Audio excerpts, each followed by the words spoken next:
اور ہمارے لیے اس دنیا میں بھی بھلائی لکھ دے اور آخرت میں بھی، ہم تیری طرف رجوع ہو چکے۔ فرمایا کہ جو میرا عذاب ہے اسے تو جس پر چاہتا ہوں نازل کرتا ہوں، اور جو میری رحمت ہے وہ ہر چیز کو شامل ہے۔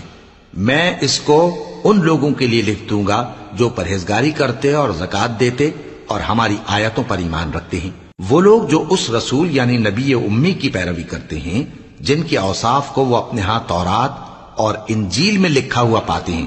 وہ انہیں نیک کام کا حکم دیتے ہیں اور برے کام سے روکتے ہیں،